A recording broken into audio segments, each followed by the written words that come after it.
Fala, mamíferos! Estamos de volta com mais um episódio do Mamíferos Podcast. E aqui, na Terra do Leite, essa edição especial, onde a gente está podendo conversar com as principais autoridades da bovinocultura leiteira nacional. Vai ter muita coisa boa para vocês, já gravamos com um monte de pessoas bacanas, muita história legal para vocês aqui. E hoje nós vamos falar sobre um tema contundente, que é sobre o controle da diarreia viral bovina, controle da BVD, doença que vem assolando rebanhos no mundo, que vem trazendo prejuízos gravíssimos aí para a bovinocultura leiteira do mundo todo. E o prejuízo fica grave justamente porque muitos de vocês estão nos assistindo, não sabem nem o que é. Não dá valor, não presta atenção no que está acontecendo, não mede os resultados. E é uma doença que nasce na diarreia, que quase que não causa, vira uma doença reprodutiva e se descobre uma evolução dela, uma doença que provoca uma queda de imunidade e uma série de outros prejuízos, que nós trouxemos aqui um especialista para poder tratar esse assunto com vocês. Nós vamos falar com o Fabrício, expert no assunto, autoridade nesse assunto. E antes de começar e mergulhar direto no tema, vocês conhecem a tradição. A gente quer, primeiramente, agradecer a participação aqui com a gente, dividir o conhecimento com a gente e conhecer quem é o Fabrício. Maravilha, Ronaldo. Obrigado pela oportunidade, pelo convite. Prazer estar aqui na Terra do Leite, né? Aqui em Castro, na AgroLeite, mais uma. Eu sou o Fabrício, né? Moro em Porto Alegre, sou nascido em Porto Alegre, formado na Universidade Federal de Santa Maria, onde eu tive a oportunidade de fazer o meu mestrado na área de medicina veterinária preventiva. Então trabalhei muito com virologia, vamos falar um pouco de vírus, né? Foi a minha formação básica foi na área de virologia. Posteriormente a isso, eu tive a oportunidade de fazer o meu doutorado na área de clínica médica. Então eu brinco que eu aprendi a lidar com o agente e virei o lado do balcão para lidar com a vaca, né, com o hospedeiro, com o bovino. Falando um pouquinho de mim, então, hoje 45 anos, pai do Francisco, de 8, esposo da Daniela, enfim, um gaúcho que acabou ganhando o mundo, né, o Brasil todo. Hoje a gente tem o Laboratório Axis, há 12 anos, então, a gente tem o Laboratório Axis, começou um projeto há 12 anos, temos algumas unidades, então tem uma unidade em Novo Hamburgo, no interior do Rio Grande do Sul, Chapecó, Santa Catarina. Temos a unidade de Lins, junto com a Roberta Bertin, lá na Fazenda Floresta, que é gratificante demais o trabalho dentro da fazenda, ter o laboratório na área de sanidade, né? Então, a gente costuma dizer que fazer o laudo é uma obrigação, um bom laudo, né? Um bom diagnóstico é uma obrigação do laboratório. Mas a gente entendeu que o nosso trabalho ele não pode terminar no laudo. É quase um mantra nosso. O nosso trabalho ele começa no laudo. A partir daí a gente tem a obrigação de estar junto do veterinário de campo, junto do produtor, para em cima daquele laudo saber quais são as dores desse veterinário, desse produtor e buscar as alternativas junto com ele para resolver os problemas que a gente sabe que, né, todo dia na propriedade de leite é um desafio novo. E a gente procura estar junto com o diagnóstico, dando esse suporte e esse trabalho consultivo em cima do diagnóstico. Legal. Fabrício, a gente tem vamos falar assim, um ritual do Mamíferos, que a gente começa com essa apresentação e a gente sempre busca rachar o episódio em 2 camadas, no mínimo. Pode ser que às vezes o tema nos permita mais. Mas a gente busca apresentar um problema e trazer contribuições para o produtor, contribuições fáceis de entender, que deixam a mensagem, que sejam úteis para os produtores na fazenda.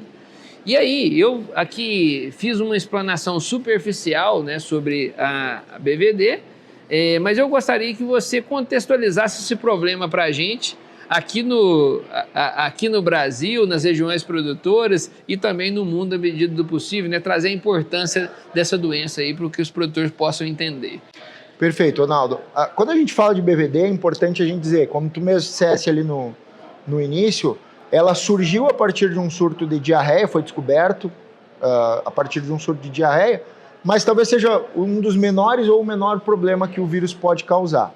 Tá? Então, BVD, o vírus da diarreia viral bovina, ele é uma doença que hoje é considerada a principal doença produtiva de bovinos no mundo. Tá? Então, a gente retira essa fragmentação de doença que causa diarreia ou de doença reprodutiva e contextualiza ela em todo o sistema de produção. Então, quando eu falo de BVD, eu estou falando de imunidade. Esse é talvez o ponto de partida. Então, aonde o BVD circula, eu tenho uma tendência de ter baixa imunidade. A partir daí, eu começo a ter a predisposição, o aparecimento de várias doenças.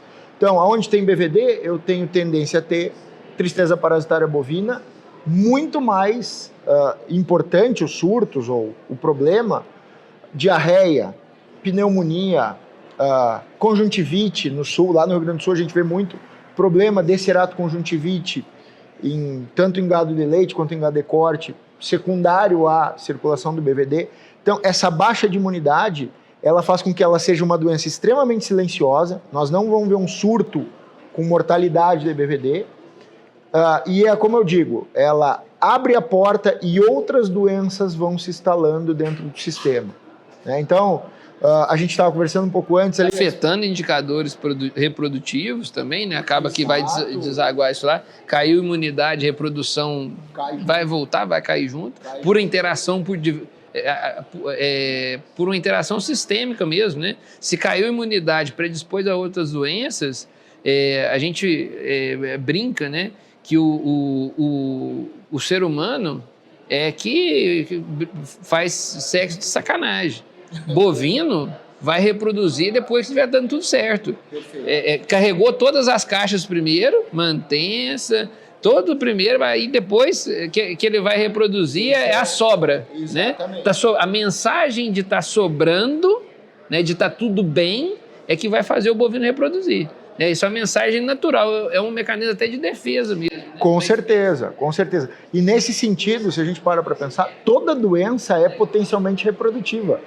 Tem trabalhos que mostram que animal que apresentou mastite numa lactação vai ter mais dificuldade de emprenhar no próximo serviço do que animais que não... E a gente não categoriza a mastite como uma doença reprodutiva, mas de fato ela é. E no caso da BVD, o que normalmente se vê em termos de reprodução? Além dos abortos, né, é muito comum a questão de perda embrionária. Então, aquele animal que concebeu, na hora certificou-se essa prenhez, 60 dias depois na confirmação tu teve perda. Muito comum. As perdas elas podem se dar em toda a reprodução, né? Mas é muito comum essas perdas embrionárias precoces quando a gente fala de BVD, pensando na reprodução. Mas, de novo, eu tenho um rebanho onde circula BVD, tem trabalhos que nos mostram que, por exemplo, CCS tende a subir aonde eu tenho a BVD circulante. BVD é uma doença causadora, né, de mastite? Não. Ou diretamente ela está ligada a esse incremento do CCS? Não, mas pela baixa da imunidade o CCS sobe, o CBT pode aparecer. Então é muito... Isso dá o dinamismo da importância da doença, né, o tamanho da doença, da BVD. Fabrício, caracterizado esse problema, a dimensão dessa doença, né, que acaba... dá para brincar, né? A gente usa essas coisas, essas metáforas para as pessoas gravarem, mas assim como você tem uma maconha como abertura de porta para outras drogas, destruindo famílias, né? A gente tem aqui um BVD destruindo a imunidade do animal, abrindo porta para outras doenças, que no final o produtor fica sem entender por que ele tem uma genética avançada, insemina 10, 15 anos, 20 anos às vezes, e aquilo não performa. O vizinho está com 30, 35, 36 de média, o cara está aqui com aquelas holandesas grandona, que é o gado mais lindo do mundo, mas suando para dar 18. Né? E aí o cara, o que é isso? Né? Exato. Não consegue entender. E o grande problema é esse aspecto silencioso, né? Então, fica que parece que a gente está enxugando gelo, né? E não resolve o problema. Então, hoje eu estou resolvendo um problema de pneumonia, amanhã um surto de tristeza, e eu fico tratando consequência sem me preocupar com a causa, ou sem saber qual é a causa. E a causa é essa baixa imunidade, que muitas vezes pode ser secundária à questão do BVD. Então é perfeito, Ronaldo. E a gente, né, Fábio, a gente sabe a complexidade da bovinocultura leiteira. Você precisa de fazer, eu falo muito isso, a gente precisa de fazer muita coisa para dar certo, e às vezes erra em uma coisinha e tudo dá errado. Então, assim, ninguém está aqui falando, a causa da sua média de produção estar baixa é único, exclusivamente BVD, então estamos firmando nada, estamos dando tiro, não tem bala de prata nessa história. Mas é uma doença silenciosa que está avançando cada vez mais, se tornando endêmica nas fazendas, esparramando. IBR já colonizou meio mundo, depois eu queria que você conversasse um pouquinho sobre isso. E a gente... e isso está passando desapercebido, né? E eu acho aqui que a gente, esse episódio, ele é importante para deixar essa mensagem de como que a gente pode subir a régua da sanidade aí na fazenda, né? Então, assim, acho que nós caracterizamos esse problema e eu queria agora, antes de passar para as soluções, eu queria que você colocasse como que ela interage com essas demais doenças reprodutivtivas, dando destaque para a IBR, com a queda de imunidade, a IBR aparece e causa problema também, reabsorção embrionária e tal. Contextualiza como é que ela está no meio do assunto reprodutivo e interagindo com as outras doenças reprodutivas. Perfeito. A gente tem que entender, né, Ronaldo, que se eu tenho uma doença que baixa a imunidade, eu tenho uma facilitação para todas as outras serem muito mais graves. Então, eu brinco que nem uma dupla sertaneja, falou de IBR. A gente fala lá, Chitãozinho Chororó, muita gente pensa que é uma pessoa só, né? BVD e IBR funcionam exatamente da mesma forma. Então, quando eu falo de IBR, eu estou falando de um herpes, né? Herpes muito parecido com herpes labial. Quando é que o herpes se manifesta? Quando a imunidade cai. Por isso que eu gosto de trazer esse cenário da dupla sertaneja. BVD, baixa imunidade, herpes se manifesta na baixa imunidade. Um faz primeira, o outro... Exatamente, um desmata, o outro desenforca. É quase por aí a coisa, né? Então, tem trabalhos, por exemplo, com neosporose, que é uma doença, a neóspora canino, transmitida pelo cão, que é uma doença hoje de solução difícil, porque não existe vacina, não existe, né? Que ela tradicionalmente é uma doença que também se manifesta na baixa da imunidade e que tem vários trabalhos que mostram que aonde a BVD circula, a neóspora é muito pior, né? E o que a gente está falando? A gente está falando de uma doença, no caso do BVD, de 60% a 80% dos rebanhos positivos. Então é uma doença, como tu disseste muito bem, endêmica, ela circula em todos os rebanhos, né? Aí a gente já pode trazer um pouquinho de um ponto importante, a questão de biosseguridade e a questão da entrada, saída de animal, venda, isso é muito importante na disseminação da doença. E é um ponto de atenção que a gente, ali na frente, quando for falar das soluções, tem que ter essa solução, né? Esse cuidado. Eu gostei, tipo assim, rolou bem, correlacionou nas reprodutivas, né, a interação entre elas. Eu acho que, num primeiro momento, quem já tem um pouco mais de afinidade com as reprodutivas, vê essas doenças hospedadas, às vezes numa mesma vacina, no máximo em duas, já acaba criando alguma certa afinidade com elas, né? Mas eu ainda não tinha visto de uma forma simples assim, para lá, estava mostrando como é que uma vai predispondo a outra e elas vão interagindo entre si, né? Mas eu queria te chamar agora para a gente ir para... Tá, como é que a gente lida com isso? Mais cedo, antes da gente começar a gravação, você me provocou de um tripé de controle desse negócio. Traz isso para a gente, como é que funciona? O que na verdade, a gente tem hoje como uma ferramenta, e como tu bem disse, não existe uma bala de prata na questão da produção, e quando a gente fala de BVD, não existe uma bala de prata. O que eu quero dizer com isso? Hoje a gente, dentro do entendimento que se tem da doença e do que se comunicou ao longo de 30 anos que se fala de vacinas para BVD, a gente colocou todas as nossas expectativas em cima de uma ferramenta que é a vacina. Tá? Eu acho que a pandemia ela deixou muita coisa, enfim, né? Teve muita coisa ruim, obviamente, na pandemia, além de todas as perdas de vidas que a gente viveu, mas a gente teve a oportunidade de entender o que esperar de vacina. Vacina não coloca uma redoma de vidro e impede que o indivíduo que vai ter contato com esse agente, que simplesmente ele não vai pegar a doença. O grande objetivo da vacina é diminuir os sinais clínicos, né? No nosso caso da veterinária, diminuindo os sinais clínicos, diminuindo o impacto econômico, mas eu não vou eliminar o agente daquele rebanho com vacinação. Eu não vou eliminar os problemas com vacinação, né?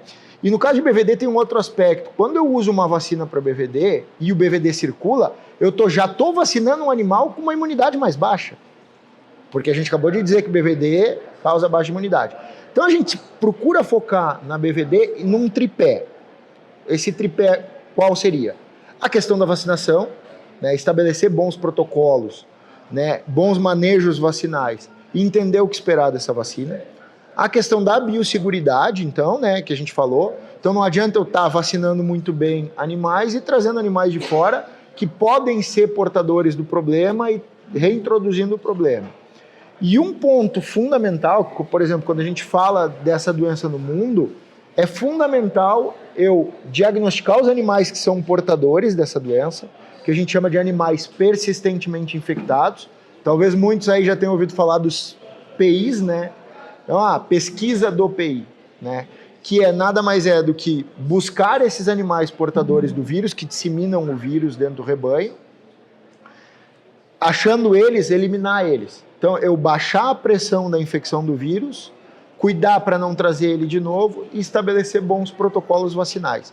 Então, esse é o tripé que a gente diz: diagnóstico, biosseguridade e vacinação. Em cima desse tripé que se constrói um bom manejo de controle e prevenção da BVD. E eu acho que aí eu ligo o botão do alerta, porque é muito difícil para nós técnicos conseguir introduzir uma tecnologia numa fazenda. É muito difícil para nós técnicos e produtores fazer esse arranque, sair da inércia, todo o trabalho que a gente tem de seleção, de descarte, de esforço, de vacinação, essa alta carga. E aí passa desapercebido um detalhinho: na compra dos animais, a gente reintroduz um PI na fazenda que vai distribuir a doença na fazenda. E aí eu queria que você, acho que é oportuno, né, antes da gente fazer os apontamentos de cada uma dessas questões, eu queria que você aprofundasse um pouquinho no PI para a gente. Como é que essa figura acontece, que é esse persistentemente infectado, por que isso acontece e qual que é o papel dele da disseminação da doença? Por que ele é tão importante na disseminação da doença no rebanho? Ótimo, Ronaldo. O PI ele eu brinco que o PI para BVD ele é o equivalente à falta de higiene para uma mastite ambiental, ou o carrapato para uma babesiose, ou a mosca para uma anaplasmose. Ele é... fator predisponente. Exatamente. Eu entendendo que ele é a chave da transmissão, né? Pegar o exemplo do Covid. O Covid, quando surgiu, a gente entendeu que era uma doença que se transmitia pela via aerógena. O que a gente sempre faz em todas as doenças? Né? Bloqueia a transmissão. Na mastite eu tenho a higiene, na babésia eu controlo o carrapato. No caso do BVD, eu preciso retirar essa figura, né? E falando um pouquinho do PI, conforme tu levantou. O PI ele é um animal que ele se forma na vida dentro do útero da vaca, dos 40 aos 120 dias de gestação. Então, é importante dizer, um animal ou ele nasce PI ou ele não nasce PI. Esse é um ponto fundamental. Se eu testei um animal com 1 dia de vida e ele deu negativo para BVD, para PI, ele nunca vai se tornar um PI. Se ele for PI num 1 dia de vida, ele nunca vai deixar de ser. Ele pode se tornar, então, do intervalo de 40 a 120 dias da gestação. Vai acontecer lá dentro da barriga. E o que aconteceu lá dentro da barriga? Lá dentro da barriga, o que aconteceu foi que o sistema imunológico dessa bezerrinha que estava se formando lá dentro da barriga, ele é treinado para não reconhecer. Imagina o seguinte: se o meu sistema imune reage contra uma célula do meu coração, vai matar essa célula do coração e naturalmente vai me matar, né? De que forma ocorre esse treinamento? Ainda na vida embrionária fetal, todas as proteínas são apresentadas, as células do organismo são apresentadas para o sistema imunológico. A gente chama isso de apresentação de antígenos próprios. É um nome técnico, mas basicamente, imagina que todas as células fazem uma fila indiana e são apresentadas para o sistema imune para dizer, ó, tu não vai reagir contra isso daqui. Isso é uma célula do coração. Aí a célula do rim é apresentada, do intestino é apresentada, todas as células, da pele. E aí o sistema imune aprende o que é meu e contra o que eu tenho que reagir. Quando a infecção da vaca passa o útero, atravessa a barreira transplacentária, infecta essa bezerrinha que está lá dentro, o vírus é apresentado como sendo uma célula do próprio organismo, uma célula própria, uma proteína própria. A partir daí, o vírus ele passa a ter tudo o que ele precisa para se multiplicar, sem que o sistema imunológico bloqueie isso. Então, esse animal ele nasce com o vírus, portador do vírus, e é uma bomba de vírus. A gente está falando que um animal PI, ele chega a eliminar em 1 ml de secreção nasal 10⁵ a 10⁶ partículas virais infecciosas. Então, é de 100 mil a 1 milhão de partículas virais infecciosas. Por quanto tempo, Fabrício? 24 horas por dia, 365 dias no ano. Nas fezes, na urina, na secreção lacrimal. Então ele passa a ser uma bomba de vírus, né? Outro ponto, Ronaldo, que é importante, quando a gente fala de identificação e eliminação, sempre vem o medo de eu ter 30% de EPIs no meu rebanho, 40% de EPIs no meu rebanho. O normal, quando eu faço um programa, é o ter 0,5%. Então, 1 PI a cada 200, 1 PI a cada 100 animais testados. Então, e esse animal, por ser uma bomba de vírus, ele tem que ser diagnosticado e retirado do rebanho. Esse é o ponto fundamental do programa, né? A gente estava falando sobre mensurar o impacto. Tem um trabalho da Irlanda de 2012 que eles fizeram o ROI de um programa baseado nesse tripé. Eliminação de EPI, vacinação, biosseguridade. Eles chegaram num retorno no ano de 1 para 14. Ou seja, eu fazendo bem feito esse trabalho, para cada dólar investido em cima desse controle de EPI, eu teria um retorno de 14. Baseado na produção como um todo, não é só a reprodução. Muito legal. Bom, a gente, acho que caracterizamos aqui, né, deu para o pessoal, acho que complementa o problema, o pessoal entendendo como que isso é transmitido, né? Por isso a gente colocar, trazer para eles aí o que é esse PI. E a gente falou, né, você já trouxe a questão do tripé de controle, e eu tenho essa provocação, passa desapercebido a biosseguridade, né? Mas eu queria que você trouxesse para a gente como que é feito diagnóstico. Mergulha nisso para a gente. Eu quero... Então, vamos lá. Fabrício, eu sou produtor de leite, eu quero entender se BVD é um problema na minha casa e como é que isso está interagindo com as doenças reprodutivas. Como é que eu começo? Tá, ótimo, Ronaldo. Bom, a gente parte sempre de duas análises. A primeira, da análise do problema na fazenda. Então, eu começo a olhar os dados da fazenda, eu vejo como é que está a reprodução, como é que está a saúde das bezerras na fase de cria, na recria, como é que está a qualidade do leite. Então, eu vou ponto a ponto fazendo um checklist para ver, bom, eu tenho aqui um gargalo, eu tenho aqui uma fragilidade. Então, a gente faz uma anamnese da situação, né, um diagnóstico de rebanho, e, bom, clinicamente eu suspeito de BVD porque eu tenho uma fragilidade em algum dos pontos. Em cima disso, a gente faz um diagnóstico por amostragem, faz uma sorologia. O que a sorologia nos permite? Ela dizer se tem anticorpos naquele rebanho, e a gente tem ferramentas que permitem hoje nos dizer se esse anticorpo é de desafio de campo, ou se esse anticorpo é de uma vacinação, né? O que é o anticorpo? O anticorpo é uma cicatriz do sistema imune frente a um desafio.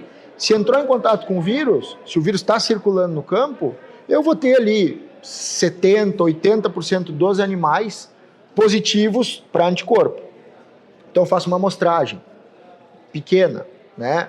Justamente porque a prevalência é alta. Então eu coleto lá 10, 12, 15 animais de um rebanho para fazer uma sorologia. Tenho 70% desses animais positivos para anticorpo e tenho algum aspecto epidemiológico que me diz que eu posso ter o vírus, bom, isso me acende o sinal de alerta. Talvez o PI circule aqui. Aí, a partir daí, a gente vai para uma segunda etapa, que é diagnosticar esses animais persistentemente infectados, os PIs, né? Quem que a gente testa? Toda a categoria de animal jovem da propriedade.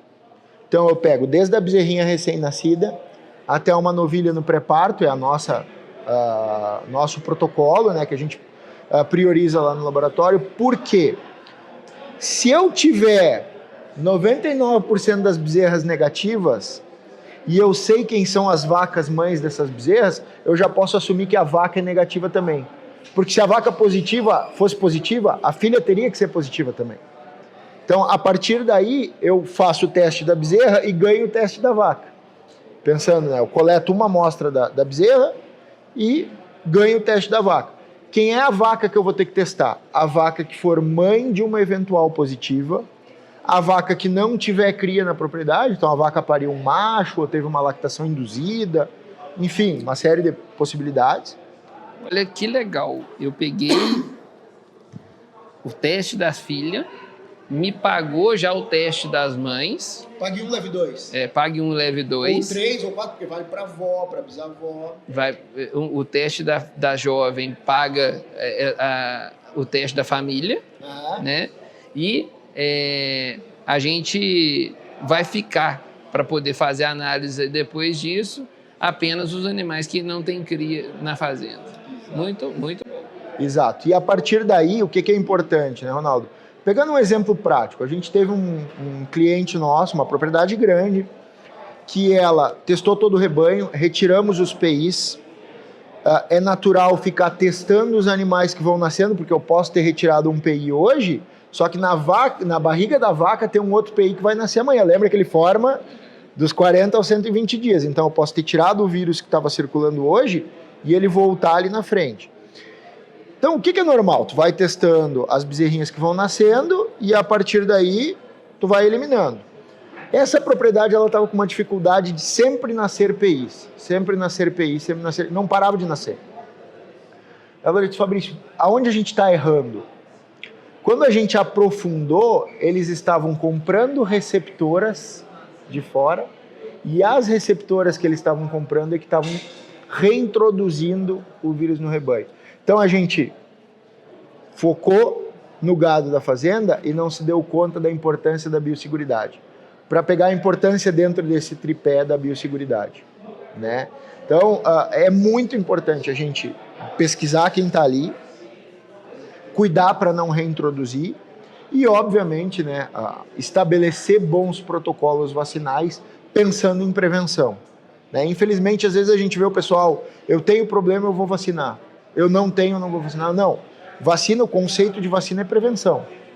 Né? Então, eu não tenho que ter o problema para eu vacinar. Eu tenho que vacinar para prevenir que o problema apareça. Vacina, eu costumo dizer que é como pagar o seguro. Né? A gente tem que usar, a gente aplica para não usar. Né? Ninguém paga o seguro do carro e larga a porta aberta no centro da capital, né?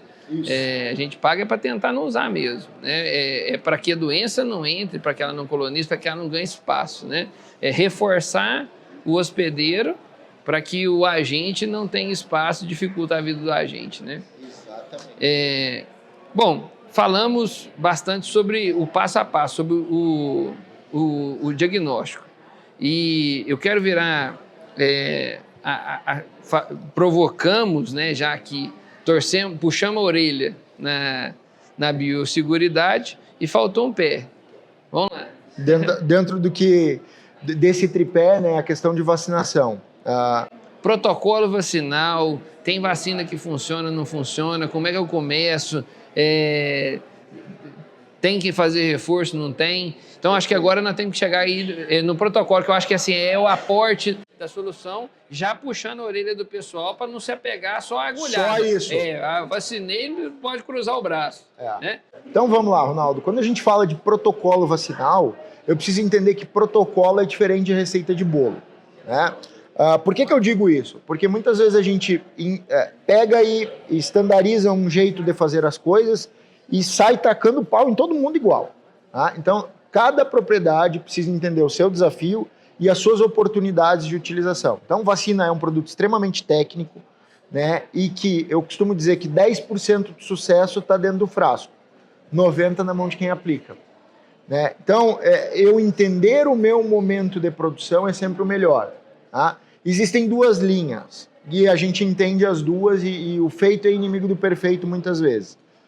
O que eu entendo como protocolo ideal? Sempre um protocolo estratégico. Então eu vou entender o momento, eu vou vacinar a vaca na secagem, eu vou vacinar antes do serviço, esperando passar o período pós-parto imediato. Então vacinar, por exemplo, animais no período de transição, a gente sabe o quanto isso impacta. Então, o ideal era eu conseguir entender o momento de produção e estabelecer um protocolo dentro da rotina da propriedade. A gente sabe que muitas vezes isso não é possível. Como é que eu vou abrir um frasco de 20 doses, 25 doses de vacina numa propriedade que vai ter 25 animais em lactação para usar especificamente naquele? O que a gente sugere dentro de protocolo massal? Sempre fugir de períodos de extremidade térmica. Então, fundamental, eu não vou vacinar animais quando está 40 graus à sombra num período de uma semana. Eu fujo disso, justamente para eu poder otimizar, pensando no sistema imunológico dela. Né? A vacina antes desse período da pico, entro nas transições, nas estações de transição. Exatamente, então a vacina completa, né? Se eu pensar em vacinas completas, eu sempre gosto de trabalhar 2 doses, que é um protocolo padrão hoje em rebanho de leite, na meia estação. Nunca no pico do inverno, no pico do verão. Né? Importantíssimo isso. Tá? Segundo aspecto, hoje a gente tem uma gama de tecnologias vacinais, tá? E que é da natureza humana a gente pensar que um é melhor que o outro. Então, agora entrou as vacinas vivas no mercado. A vacina viva é melhor que a inativada. Ou não, a vacina inativada é melhor que a viva. A gente vê que a associação das tecnologias... Vou pegar o exemplo da Covid de novo. Estou batendo tanto na Covid, né?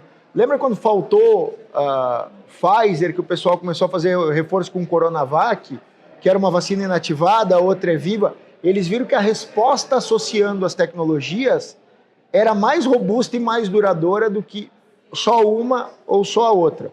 Então, esqueçam de que existe a vacina A é melhor do que a B, ou a tecnologia A é melhor do que a tecnologia B. A associação, a combinação, buscando o que cada uma pode te entregar, é sempre o melhor. Então, como recomendação vacinal, eu teria muito isso. Olhar para o momento de produção e para o momento, o ambiente influencia muito. Né? Então, evitar inversões térmicas ou amplitudes térmicas e entender quais as tecnologias que existem disponíveis e usar o que cada uma delas pode te entregar de melhor. Não vai ter uma que vai ser melhor do que a outra. E lembrar que a vacina ela tem como objetivo redução de sinais clínicos, diminuição de transmissão, mas nunca ela vai ser a bala de prata que vai solucionar tudo. Ela vai ser uma ferramenta importante dentro desse contexto e dentro desse tripé. Bom, Fabrício, eu acho que foi esclarecedora a ideia da vacinação. Estou com dificuldade, dá para rever tudo que você disse, mas pegar ao veterinário, subir para o laboratório, foi na casa agropecuária, bateu no laboratório que está mexendo com as diversidades que acontecem nesse meio, buscar a informação, né? Quando manda análise para diagnóstico no laboratório, que é um dos pés, né, da operação, no laboratório a gente capacitada para instruir os próximos passos. Então acho que isso aí amarra um pouco de como o pessoal tem que desenvolver nesse sentido. E aí, eu te falei antes de começar que a hora passa rápido, né? Muito conhecimento, acaba que o tempo passa muito rápido. Eu queria que você passasse, né, um direcionamento final para o pessoal diante dessa doença e uma mensagem geral aí também da sanidade de rebanho. Fica à vontade aí para você fazer sua finalização. Ronaldo, então quero iniciar agradecendo a oportunidade mais uma vez, em meu nome, em nome do Laboratório Axis, deixar como mensagem de que sanidade a gente constrói, né? Saúde de rebanho a gente constrói, especialmente quando a gente fala da BVD, esse tripé é muito importante. Então, para quem está assistindo, é muito importante entender o tamanho do desafio, o tamanho do problema dentro da minha propriedade, buscar soluções. Então, o que eu preciso? Eu preciso, falamos aqui do tripé, eu preciso diminuir o meu desafio. Então, eu brinco que tu vacinar um rebanho que tem BVD é a mesma coisa que, voltando à pandemia, a Covid, é tu vacinar um indivíduo para Covid, num pico da pandemia, e largar ele dentro de uma UTI de Covid, sem máscara, sem nada, e dizer, olha, a vacina vai ter que dar conta desse desafio. E a gente via que muitas vezes a vacina não dava. Então, ela vai melhorar, mas é muito importante eu entender o tamanho do desafio, eu buscar esses animais portadores, esses PIs, e eliminar eles do meu rebanho, tirar eles do contato com as vacas, tá? Obviamente estabelecendo esse protocolo vacinal muito bem feito, né? Entendendo o momento do rebanho para vacinar no melhor momento possível. E a partir daí, bom, eliminei os PIs, estou vacinando bem, cuidar com quem eu vou trazer para dentro de casa, né? Para quem eu convido para visitar o meu rebanho, né? No caso, aquela oportunidade, aquela tentação, pô, mas estão vendendo um lote de novilha Prem, vou adquirir. Não estou dizendo que isso não possa ser feito, mas testa antes, testa todo mundo que tu está trazendo para casa. Se eu já testei a novilha, eu vou testar a bezerra que vai parir na própria, porque a gente chama isso inclusive de cavalo de Troia. Eu posso testar a novilha e a bezerra que está na barriga dela ser a PI que vai nascer amanhã, né? Então é importante isso. Lembrem-se desse tripé: vacinação, biosseguridade, identificação e eliminação dos animais persistentemente infectados a partir de diagnóstico. Biosseguridade, testa antes de trazer para casa, se informa. Eu tenho dúvida, eu esqueci como é que faz. Vou trazer o animal para casa, sabe o que você gravou. Problema reprodutivo, pode vir o cavalo de Troia. Então, se eu esqueci como é que funciona, a gente vai deixar para vocês aí o contato da Axis para que vocês possam se informar antes de tomar a decisão de trazer animal para dentro de casa, né? Acho que isso aí é o mais importante. Fabrício, em nome da IPRA que está nos hospedando, em nome da Companhia do Leite, em nome de todo o ecossistema hoje ligado à Companhia do Leite, a gente gostaria de te agradecer por dividir esse conhecimento aqui com a gente, dar os parabéns aí pelo trabalho, conhecimento acumulado, experiência acumulada nesse período de contato com a bovinocultura leiteira, dar os parabéns aí para a Axis também pelo trabalho que vem fazendo. E agradecer mesmo em nome de todos nós aí, de ter participado aqui com a gente. Muito obrigado. Já está convidado para a próxima. Beleza? Obrigado, Ronaldo. Abraço. Tudo de bom. Obrigado, pessoal. Mamíferos, até o próximo episódio. Obrigado. Tamo junto. Até mais. Tchau, tchau.